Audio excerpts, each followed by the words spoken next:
Hey everybody, I'm Mike Paddock. Thanks Willie for introducing me. So just so you guys kind of know, I'm a senior staff physician downstairs in the emergency department. I know we have a large mix of EM people here today, but hopefully this lecture. Oh yeah, turn the mic on. Got it. We'll give you guys a little bit more insight into some areas of interest of mine, but I think something that no matter what your specialty is, it can kind of apply to you and your education as you move through your residency training and into some future lifelong learning. So. Just a little bit about myself. I trained in Chicago at Cook County, a public hospital there. Did a medical education fellowship at the University of Chicago last year, or 2 years ago now, I guess. So this will be my second year on staff here, and looking forward to working with the EM and then all the other specialties too, as they kind of come through, or through consultation and everything like that. So today I'm going to talk to you a little bit about foam, and the irony about this lecture is that it's kind of discussing ways in which you can enhance your education that are outside of a lecture, and I'm giving you a lecture. So unfortunately, I have no financial disclosures.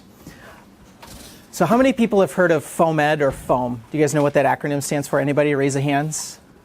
Oh, perfect. All right, good. So I have the right group here. So what it is the use, FOAMed is actually a term that stands for Free Open Access Education, and it kind of rose in 2012 in a pub in Dublin.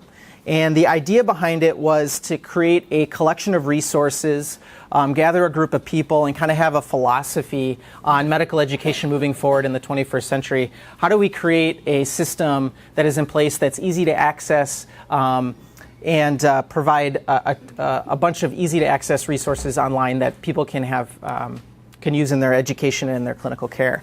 So this is intended to be kind of a globally accessible adjunct to the education you're already getting here in GME. And we want to utilize asynchronous resources, so resources you can access at any time that are searchable, easily to acquire. And the idea is that you can use them while you're on shift, away from shift, before shift, driving in the car, something else at a time that's best suited for you that you think you can best educate with. So a lot of the resources that are out there, this is just one of the many publications in emergency medicine. The FOAMed movement has taken a lot of ground in emergency medicine and critical care, but you'll see a lot of specialties utilizing all these sorts of resources. So this isn't just an EM-focused talk. Paul Sufka, who's one of our rheumatologists here on staff, he has a huge Twitter following, does a lot of FOAMed and medical education there. You'll see things from podiatry, from orthopedic surgery, general surgery, plastics, ENT, basically any specialty you can find out there, they're starting to participate in this particular movement.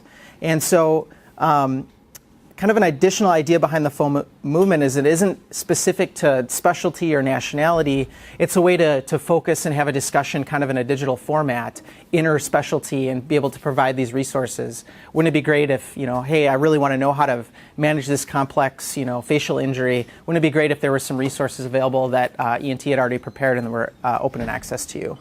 And so really discussing and sharing these resources in a non-hierarchical or a democratic way is kind of we like to say it. And we do this through platforms. So the term platform is basically all of these sort of things. So they can appear in any of these formats: websites, blog, podcasts, vodcasts, which are videos, Facebook, Twitter, Instagram, any social media platform you can think about. A lot of times there's education or people that are utilizing that platform for education. And for this talk, I'm just going to kind of highlight on these three things. These are the most readily available. They're kind of the most classically thought of. This is where the biggest remainder of the biggest source of your resources are going to be found. They can truly enhance your training now and then also provide a foundation for lifelong learning, and that'll be important as we go along. So again, you're going to enhance your training now, and this is going to give you a foundation, a set of resources, and a way about developing your professional education that's going to allow you to continue that throughout your entire career.